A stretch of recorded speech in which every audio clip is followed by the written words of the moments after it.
ज्या bulk order आहेत, मोठ्या ऑर्डर, त्यांचे ऍडव्हान्स घेऊन ठेवलेत आम्ही. आणि आता सिलेंडर नाही. ऍज अ शासन म्हणून तुम्ही काहीतरी केलं पाहिजे. त्याच्यामुळे म्हणाल तसा आम्हाला रिस्पॉन्स आता हॉटेल लाईनला पण भेटत नाही. 3-3 तास लाईनीला उभं राहावं लागतं, ते पण मिळत नाही.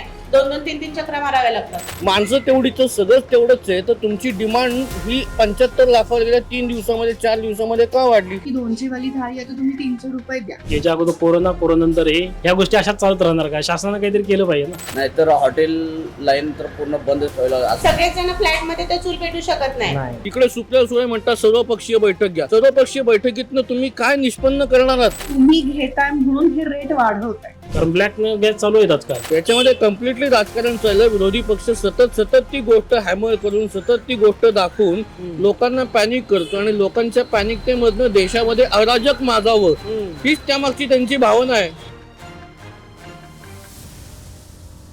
नमस्कार मित्रांनो, लगावबत्तीवर तुमचं स्वागत आहे.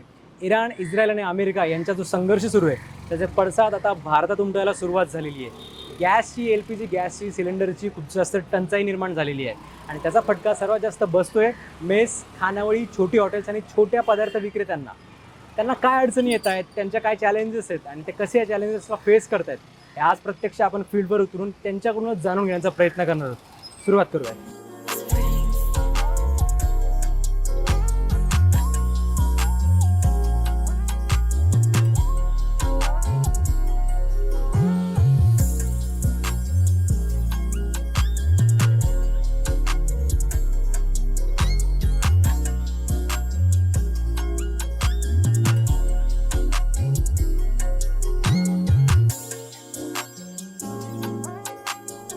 तर तुमचं नाव सांगा आणि तुमच्या हॉटेलविषयी सांगा. मी स्नेहल भागवत, सात्विक किचन नावाने मी हॉटेल रन करते. गेली 2 वर्ष इथे कोथरूडमध्ये आहे, विवेकानंद कॉलनीमध्ये. छान चाललंय आतापर्यंत, अगदी सुरळीत. आणि बल्क ऑर्डर ज्या अडचणी येत आहेत गॅसमुळे, हा ते तुम्हाला कसं फेस करावं लागतं? हो, फेस म्हणजे कधी म्हणजे विचारही नव्हता केला की एवढं म्हणजे ज्याच्या ह्याच्यावर आपलं छान एवढं रन होतं तिथे त्याचा मुळातला एक भागच काढून घेतला जाईल असं कधीच वाटलं नव्हतं. आणि नेमकं झालं असं आहे की ज्या बल्क ऑर्डर आहेत, मोठ्या ऑर्डर, तर त्यांचे ऍडव्हान्स घेऊन ठेवलेत आम्ही. आणि आता सिलेंडर नाहीये, तर आम्ही समोर उत्तर काय देऊ आणि समोर ती लोक काय उत्तर देतील, हा एक मोठा प्रश्न. आणि नाश्त्याच्या ह्याच्यामध्ये केला ऍडजस्टमेंट करायचा प्रयत्न केला. नाश्त्यामध्ये कुठेतरी दडपे पोहे, फोडणीच्या पोह्यांच्या ऐवजी दडपे पोहे किंवा अदर काही तुम्हाला वडापाव आणि समोसा हे न करता चाट काउंटर. पण मग चाट काउंटर ही काही सकाळी 10 वाजताची वेळ नाहीये. सो समोरचा व्यक्ती सुद्धा ऍडजस्ट करतोय, पण असं किती वेळ, हा एक खूप मोठा प्रश्न आहे. आता गॅस मिळवण्यासाठी तुम्हाला काय काय अडचणी फेस करायला? आम्ही आमचे जे डीलर आहेत त्यांना फोन करून विचारतोय की अजून किती वेळ आहे. एकमेकांचं लिटरली सांत्वन चाललेलं आहे की झालं एक 4 दिवस, झालं एक 5 दिवस, पण मिळत नाहीच. आणि मग त्याला ऑप्शन म्हणून मग कुठेतरी इंडक्शन आणलंय, पण ते पण किती वर्क करेल काही माहित नाही. लाईट बिलचा प्रश्न आहेच. प्रश्न आहेच आहे. आणि शिवाय त्याची कपॅसिटी घरात फक्त चहा बनवणं लिटरली एवढीच आहे जेवढा एक्सपिरियन्स आहे. बरं, ते घेताना सुद्धा जिथे 2-2.5 हजार रुपये इन्व्हेस्ट करून ते घेऊ, त्या ठिकाणी मला आज 5,000 मोजायला लागतं. म्हणजे बिझनेस रन करून सुद्धा. आणि मी समोरच्याकडनं पैसे नाही, म्हणजे आमची बेसिकली ती वृत्तीच नाहीये की मला महागाचं मिळालंय आणि मग समोरच्याला पण लुटू. तुम्ही प्राइस नाही नाही वाढवली आजही, कारण माझ्याकडे गेली 10 वर्ष कस्टमर बांधलेलं आहे. आणि त्यांना असं मी अचानक नाही सांगू शकत की 200 वाली थाळी आहे तर तुम्ही 300 रुपये द्या. बरं, लेबरचं पण तेच प्रश्न आहे. माझ्याकडे आज 6-7 वर्कर आहेत आणि बंद जरी असेल तरी मला त्यांना खाऊ घालणार, कारण ते टोटल माझ्यावर डिपेंडिंग. ते आपल्याकडे जो काही स्वयंपाक बनतो तो जसा कस्टमरसाठी तसा त्यांच्यासाठी आणि लिटरली आमच्यासाठी सुद्धा म्हणजे अलाव नाहीये. पण घरातला सिलेंडर जो माझ्यासाठीचा आहे तो सुद्धा मी इथे वापरला, कारण ती चेन थांबवायची नाहीये. मला माझा शब्द नाही म्हणायचा आहे. म्हणजे समोरच्याला लिटरली हे झालं, मग आता लहान मुलांचे वाढदिवस असू दे, कोणाची अॅनिव्हर्सरी असू दे किंवा वास्तुशांत असू दे, तर आता सगळे मुहूर्त आणि सणवार पण लिटरली सुरू होतात. तर पुरणपोळीची थाळी तर मग डायरेक्ट श्रीखंडावर आलेलं आहे. म्हणजे लोक ऍडजस्ट करतात, पण आता प्रश्न आहे की असं किती वेळ. ग्राहकांचं काय म्हणणं आहे याच्यावर? ग्राहकांचं असं आहे की जिथे तू आम्हाला रोज 4 भाज्यांची व्हरायटी देते ना, एकच दे समाधान, पण चालू ऍडजस्ट करायला ऍडजस्ट केलं तर.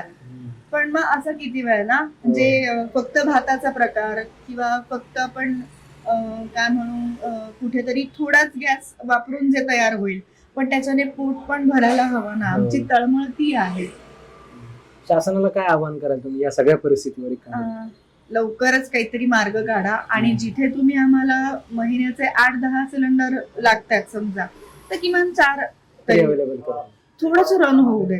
अगदीच बंद करण्यापेक्षा आता मागचे 15 दिवस व्यवस्थित बंद आहे, काहीच सोर्स नाहीये. आणि चालवायचं म्हणजे मला असं आहे, पालेभाजी पटकन शिजते, मग ते कुठेतरी बस सगळ्यांनाच ती आवडते असं नाही. आणि हेल्थ वाईज छान आहे असं मी किती दिवस सांगणार आहे. तो कुठेतरी परिणाम होईल. आणि आपण सॅलडची प्लेट त्याच्यामध्ये ऍड करतो, म्हणजे पोट भरण्यासाठीचा अर्थात हा सगळा तामझाम आहे. पण हे तरी किती दिवस करायचं ना? किती दिवस प्रश्न करणार आहे. एक्झॅक्टली. बरं उन्हाळा आहे तर ते होईल ऍडजस्ट की चला ठीक आहे, एवढी भूकही नसते, पण त्यानंतरचं काय परिस्थिती कधी निवडेल हे अजून सांगता येत नाहीये. तर माझी हीच रिक्वेस्ट आहे, जिथे तुम्ही आम्हाला 8-10 सिलेंडर महिन्याला पुरवता तिथे किमान चालू राहील, थोडंच फार तरी करा. आणि रेटच्या बद्दल पण मी रिक्वेस्ट करेन, कारण आजच्या मितीला मी ज्या डीलर कडून घेते त्यांचं असं म्हणणं आहे, तुम्ही घेताय म्हणून हे रेट वाढवताय. 1700 रुपये ही मागच्या 1 तारखेपासून 30 तारखेपर्यंतची अमाऊंट होती, आता ती 1800 झाली होती. मी 1800ला सिलेंडर घेतल्यानंतर मला पुन्हा मिळालाच नाही, आणि या गोष्टीला 10 दिवस झालेले आहेत ऑलरेडी. आणि त्यानंतर जेव्हा मी फोन करते की त्यांनाही शेवटी कोण आहे आधार, त्यांचंही पोट त्याच्यावरच आहे. आज माझ्याकडे धान्य आहे, थोडाफार सिलेंडर आहे, त्यांच्याकडे धान्य असून सिलेंडर नाहीये, ते शिजवणार कशा? तर फक्त एक ठीक आहे बाबा निवडेल हे, पण असं ह्यासाठी बोलणं करायला जेव्हा फोन करते मी, ते सांगतात की 5000 रुपये द्या आणि सिलेंडर घ्या, आणि तरीही आहे की नाही कल्पना नाही. म्हणजे हा जो ब्लॅकचा व्यवसाय इथे हा वेगळ्याच लेवलला वेगळ्याच लेवलला आहे. पण लकीली मला टीम अशी नाही मिळालेली. ते काय सांगतात, तुम्ही थांबा, तुम्हीच घेऊ नका. सो असे एक ना अनेक एकमेकाला जोडलेल्या गोष्टी आहेत. किराणावाले दादा सांगत होते की किराणा भरून ठेवा, तो महाग होणार. बापरे. आणि असं प्रत्येकाचं आहे. जिथे कुठे आम्ही जातोय की तुमच्याकडे काय परिस्थिती, म्हणे आमचं चालू तर आहे, पण मग ते किती वेळ काही कल्पना नाही. आणि मग त्याचे रेट पण, आज भाजी बघायला जा 100 रुपये किलो, 100च्या ह्याच्यामध्ये माझे जेवणा 6-7च लोक, मग त्या मी 50-60 रुपये करून गोळा करणार. आणि त्याच्यातनं जर गॅसवाला म्हणाला, सिलेंडरवाला की नाही 5000 रुपये भरात येतो, मग गोष्टी कुठे जरकतात. कुठेतरी 6 वर्षांपूर्वी आपण जी परिस्थिती फेस केली ती परत येताना दिसते. सर्वप्रथम नमस्कार तुम्हाला. माझं नाव राजू मारुती पेडणेकर. आपला cafe the house of food नावाने आहे कर्वेनगर मध्ये. गेली 3 वर्ष हा आपला बिझनेस आहे. तर आता प्रॉब्लेम असे झाले आहेत की गॅसची टंचाई एवढी झालेली आहे की गॅसमुळे म्हणजे पदार्थ तर बनवू शकतच नाही. पण दुसरी गोष्ट म्हणजे आपल्याकडे हॉस्टेल आहे. हॉस्टेलमध्ये मिडल क्लासवाली लोक राहतात, मुलं राहतात, त्यांचं जेवण वगैरे करणं हे आपलं गरजेचंच आहे. पण त्यासाठी लागणारी निजंत वस्तू आता म्हणजे गॅस आहे. त्याची अडचण एवढी झाली आहे की या गॅसमुळे म्हणजे पदार्थ मिळणं तर अवघडच झालंय, पण त्या मुलांना आम्हाला हँडओव्हर करणं पण अवघड झालंय, कारण त्यांना प्रत्युत्तर देऊ तर शकत नाही आपण प्रत्येक वेळी. आता गॅस जर असेल तर हे सगळं गोष्ट पॉसिबल आहे. आतापर्यंत आपल्या गोष्टी या सगळ्या व्यवस्थित चालू होत्या, पण आता या 5-6 दिवसामध्ये गॅसमुळे एवढे प्रॉब्लेम चालले आहेत की आपल्याला 1-2 दिवसात जेवण बंद करता आलेलं आहे. आणि त्या मुलांना आपण एवढं तर आपलं सांगू शकत नाही की हा आज बंद आहे, उद्या चालू आहे, उद्या चालू आहे, उद्या परवा बंद आहे. तर अशा काही गोष्टी गॅसमुळे अडचणी निर्माण झालेल्या आहेत. गॅस मिळवण्यासाठी तुम्हाला काय काय अडचणी येतात सध्या? आता कसं आहे, आपण एजन्सी थ्रू गॅस घेत होतो, पण एजन्सीवाल्यांचाच प्रॉब्लेम असा आहे की आपल्या गोडाऊनला स्टॉक नाहीये, वरूनच आपल्याकडे गॅस अवेलेबल नाहीये. त्यांची उत्तर आम्ही दररोज तीच ऐकतोय. आपला दररोज सकाळचा कॉल असतो त्यांना की गॅस आलेत क्या, पण त्यांचा सर्वे असतो की आपल्याकडे गॅस अवेलेबल नाही, आम्ही तरी कुठून देऊ. हीच उत्तरं चालू आहेत आजपर्यंत. मग शासनाकडे तुमचं काय म्हणणं आहे? शासनाकडे आपल्याकडे आता मागणी अशी आहे की बाबा तुम्ही ऍज अ शासन म्हणून तुम्ही काहीतरी केलं पाहिजे. बाकीच्या गोष्टीमध्ये तुम्ही सगळं काही करता, पण धंदेवाल्यांनी बिझनेस आपला करावा कसा. आणि दुसरी गोष्ट म्हणजे आलेल्या संकटाला काहीतरी निर्वाचन करावं लागेल तुम्हाला. बाबा ज्याच्याकडे 4 गॅस चालत होते त्याच्याला तुम्ही 2 गॅस सप्लाय करा, असं काहीतरी तुम्ही थोडंफार काहीतरी तरतूद केली पाहिजे. त्यामुळे आपला हा बिझनेस थोडाफार काहीतरी करता येईल. ह्या गोष्टी आतापर्यंत कसं आपल्या स्ट्रगल वरतीच चालू आहे, कारण हे आपल्या खानावळ आहेत. मुलं जाणार तरी कुठं, बरोबर. आणि ज्यांचा बिझनेस ह्याच्यावरती डिपेंड आहे ती करणार तरी काय, कारण प्रत्येकावरती डिपेंडेड आहे आपलं, त्याच्यावरतीच घर चालतं, सगळ्या काही गोष्टी त्याच्यावरती निर्वाहायचीच आहे. तर हे सगळं इम्पॉसिबल झालं. मुलांना दररोज आपल्याला उत्तर तीच द्यावं लागतात. पोरं तरी कुठे जातील, पोरं तरी जाणार कुठे ना. आता हा सगळा एवढी बेकार परिस्थिती झाली आहे ना की याच्या अगोदर कोरोनानंतर हे या गोष्टी अशाच चालत राहणार का? शासनानं काहीतरी केलं पाहिजे ना. तुम्ही सगळ्या गोष्टी टॅक्स घेता, हे घेता, त्या तेव्हा आम्ही काही विचार करायच्या अगोदर तुम्हाला सगळं काही देतो. अशा वेळेला तुम्ही काहीतरी सोल्युशन काढलं पाहिजे ना. असे प्रॉब्लेम चालू आहेत आपल्याकडे. आता आपण काय कळकळीची विनंतीच करू शकतो, दुसरं काहीतरी करू शकत नाही. शासनाने काहीतरी सोल्युशन काढावं आणि सांगावं एजंट्सकडे थोडंफार काहीतरी स्टॉक करावा त्यांनी. असं वाटतं की स्टॉक असून पण हे लोक मला वाटतं की आर्थिक व्यवहार थोडासा बढावा, काहीतरी करावं, अशा गोष्टी चालू आहेत. कारण ब्लॅक गॅस चालू आहेत आजकाल. जिथं 3000 जिथं 900ची टाकी मिळत होती ती आता काहीतरी 3000ला चालू आहे. आणि जिथं 1800 गॅस चालू होता तिथं आता मला वाटतं 5,500-6,000 रुपये चालू आहे. म्हणजे हा ब्लॅक मध्ये धंदाच झाला ना शेवटी. काहीतरी तुम्ही पर्याय काढावा अशी आमची विनंती आहे शासनाला. नमस्कार, मी माधुरी हनुमंत कारंडे, समृद्धी मेस घरगुती मेस चालवतीये. अचानक कमर्शियल गॅस बंद झाल्यामुळे आम्हाला स्वयंपाक करायला अडचण येते. बाहेरनं शिकायला आलेली मुलं, त्यांना नाश्त्याचा सर्वच गोष्टींची तडजोड करावी लागते. काय तुम्हाला अडचणी कशा आहेत? धुराचा त्रास होतोय किंवा लाकडं वगैरे? आता सध्याला एकदम जुन्या काळात जावं लागलं. जुन्या पद्धतीने चूल पेटून स्वयंपाक करावा लागलाय. त्यामुळे लाकडाचाही प्रॉब्लेम आहे, कोळशाचाही प्रॉब्लेम आहे. घरगुतीत पण सिलेंडर बंद केलेत. स्वयंपाक करायला पण वेळ लागतो. शिवाय मुलांना लेट होतं जेवणासाठी. मेनूमध्ये पण चेंजेस झालेत. मुलांना वरण भात भाजीच खावी लागतीये. चपाती करणाऱ्यांचे तर आमच्या खूपच हाल आहेत. बघू शकता आमची चपातीवाली काकू कशी चपाती करते ती. शासनाकडे तुम्ही काय हे करताय? सरकारने किमान कमर्शियल गॅस तरी चालू करावे. गॅसची तरी कमतरता भासू देऊ नये असं मला वाटतं. जीवनावश्यक गोष्ट आहे ती. जीवनावश्यक गोष्ट आहे. अचानक गॅसची कमतरता झाल्यामुळे बाहेर गावाचे विद्यार्थी शिकण्यासाठी आलेले, त्यांच्या ऐन पेपरच्या तोंडावरती खूप मेस बंद झालेले आहेत. चहा, नाश्ता, जेवण हे सर्व स्टॉल्स सुद्धा बंद आहेत गॅस अभावी. तर त्या मुलांना खूप तडजोड करावी लागते आता ऐन पेपरच्या मोक्यावरती. लवकर शासनाने काय पावलं उचलली पाहिजे? शासनाने किमान गॅस सुरळीत तरी करून द्यायला हवे. घरगुती गॅस ते तरी वेळोवेळी मिळायला पाहिजे. 3-3 तास लाईनीला उभं राहावं लागतं, त्यानंतर सिलेंडर मिळतात. ते पण मिळत नाही.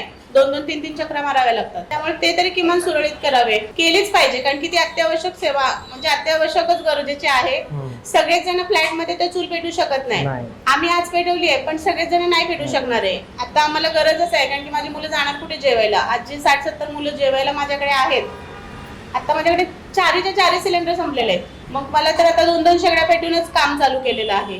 बघाल इथे पण कोळसा आहे, इथे लाकडं आहेत. आम्ही खाली पडलेली लाकडं उचलून आणली आणि त्याच्यावरती काम चालू ठेवलेलं आहे. आणि सर्वच गोष्टींचे, चुलीचे, शेगड्यांचे, सर्वच गोष्टींचे रेट पण वाढवलेत. ह्याला पण सरकारच जबाबदार आहे, दुसरं तर कोणीच नाहीये. मेसला पण त्यामुळे उशीर होतो मुलांना जेवायला. त्याच्यावरती जेवढं चुलीवर, जेवढं गॅसवर फास्ट होतं तेवढं चुलीवर तर होत नाहीये. आणि आता चुली ही गोष्ट पण आता मुलांची, म्हणजे सगळ्याच बायकांची सवय मोडलेली आहे ना. तर शासनाला एकच सांगणं आहे की किमान गॅस ही गोष्ट खूप अत्यंत आवश्यक आहे, ती सुरळीत करावी. सर नमस्कार. सर्वात आधी तुमचं नाव सांगा आणि तुमच्या हॉटेलबद्दल, मेसबद्दल सांगा. माझं नाव विजय कृष्ण पाटील. मी इथं 2017 पासून व्यवसाय करतो, हॉटेल व्यवसाय करतो. तर आता सध्या सगळीकडेच गॅसची कमतरता भासल्यामुळे आता मुलांना पण इथं स्टुडंट मुलं आहेत, त्यामुळे कमी रेटमध्ये आम्हाला इथं सगळ्या गोष्टींना मॅनेज करावं लागतं. गॅसची कमतरता असल्यामुळे आम्हाला गॅस आता काही मिळतच नाही आहे. त्याच्यामुळे आम्हाला आता लाकडी भट्ट्या आणून त्यांच्यावरती स्वयंपाक करणं जरासं मुश्किलच झालेलं आहे. खूप आवड चाललं आहे. गॅसचं जेवण जरासं पटकन जेवण होतं, त्याच्यामुळे सर्व्हिस देताना पण आम्हाला थोडासा प्रॉब्लेम होतो. त्याच्यामुळे म्हणाल तसा आम्हाला रिस्पॉन्स आता हॉटेल लाईनला पण भेटत नाही आहे. मुलांचं असं असतं की त्यांच्याकडे मोजकाच वेळ असतो, एक 10 ते 15 मिनिट वेळ आणि मोजके पैसे पण असतात. मोजके पैसे पण असतात आणि मोजकाच वेळ असतो.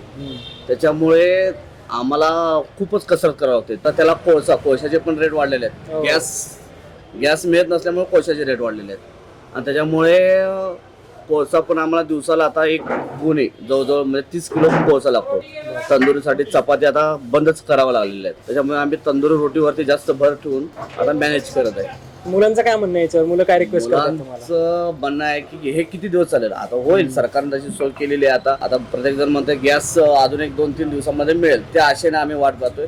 नाहीतर हॉटेल लाईन तर पूर्ण बंदच ठेवायला असं माझं तर होईल. गंभीर परिस्थिती. सरकारला काय तुम्हाला आवाहन करायचं या विषयावर?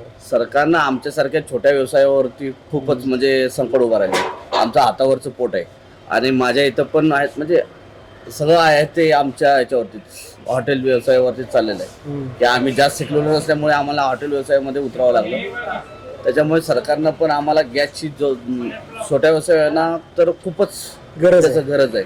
हा सर, नमस्कार. नमस्कार. सध्या जी गॅस टंचाई सुरू आहे त्या विषयावर तुमचं मत काय? नाही, आता सध्या जर आपण देशातली आणि देशांतर्गत इतर देशांमधली जर परिस्थिती बघितलं तर आपण बघतोय अमेरिका, इराण, इस्रायल यांचं युद्ध चालू आहे. आणि गॅस आपण जो भारतामध्ये जो काही गॅस येतो तो आखाती देशामधनं, त्यातलं मोस्टली आपण इराणमधनं तो आयात करतो. आणि आता जी इराणची समुद्रधुनी आता बंद आहे, पण आनंदाची बातमी म्हणजे आता 2 जहाजं LPGची आपल्याकडे भारतामध्ये ऑलरेडी आता आलेली आहेत. माणसं तेवढीच, सगळंच तेवढंच आहे, तर तुमची डिमांड ही 75 लाखावर गेल्या 3 दिवसामध्ये 4 दिवसामध्ये का वाढली? तर लोक पॅनिकनेस मधनं ती डिमांड क्रिएट झालेली आहे. 25 लाखाची जी इन्क्रीज डिमांड आहे ती काही लोक वाढली नाही किंवा गॅस वाढले नाही, लोकांनी तो साठा करायला सुरुवात केली की भीतीपोटी की भविष्यात आम्हाला सिलेंडर मिळेल का नाही. मग मला तेच म्हणायचं की याच्यामध्ये लोकांनी पॅनिक न होता, आणि हा विरोधी पक्ष याच्यामध्ये राजकारण चाललेलं आहे. अच्छा, याच्यामध्ये कम्प्लिटली राजकारण चाललं. विरोधी पक्ष सतत ती गोष्ट हॅमर करून, सतत ती गोष्ट दाखवून लोकांना पॅनिक करतो आणि लोकांच्या पॅनिकतेमधनं देशामध्ये अराजक माजावं, हीच त्यामागची त्यांची भावना आहे. या समस्येवरती कोणाकडे तोडगा आहे का? इकडे सुप्रिया सुळे म्हणतात सर्वपक्षीय बैठक घ्या. सर्वपक्षीय बैठकीतनं तुम्ही काय निष्पन्न करणार आहात? असं आहे का सरकारकडे तोडगा नाहीये? सरकारकडे तोडगा आहे. सरकार सर्व त्यांच्या पद्धतीने प्रयत्न करत असतो, पण हे सरकारने उघडपणे प्रयत्न सांगण्याची गरज नसते. मोदी कुठल्याही गोष्टीत बोलत नाहीत, तुम्हाला त्याचा परिणाम झाला कीच कळतो. त्यामुळं मला असं वाटतं की लोकांनी कुठल्याहीपणे पॅनिक न होता आपलं जसं रुटीनमध्ये आपण राहतो त्या पद्धतीने राहिलं तर कुठलीही समस्या आपल्याला भेडसावणार नाही. आणि लोकांनी कृपा करून ह्या ज्या मेनस्ट्रीम मीडियामधनं ज्या प्रकारच्या बातम्या दाखवल्या जातात त्याच्यावरती विश्वास न ठेवता जे आपले राज्यकर्ते आहेत, म्हणजे देशाचे मुख्यमंत्री, आपल्या राज्याचे मुख्यमंत्री असतील, देशाचे पंतप्रधान किंवा इतर वरिष्ठ जे काही मंत्री महोदय असतील, त्यांच्या गोष्टीकडे लक्ष देऊन त्याप्रमाणे आपलं कामकाज करावं, एवढीच माझी सर्व लोकांना विनंती आहे. तुमच्या प्रतिक्रियेसाठी धन्यवाद सर. धन्यवाद. तर मित्रांनो, हे होते छोट्या विक्रेत्यांचे अनुभव. खर्च वाढतोय, रोजचा संघर्ष वाढतोय, पण उत्पन्न कमी होत चाललंय, रोजच्या अडचणी वाढत आहेत. प्रत्येकाची हीच अपेक्षा आहे की यावर काहीतरी नक्कीच लवकर तोडगा निघावा आणि सगळे मार्ग पुन्हा पहिल्यासारखे खुले व्हावेत. तुम्हाला याविषयी काय वाटतं ते कॉमेंट्समध्ये नक्की सांगा आणि सबस्क्राईब करा लगाव गती.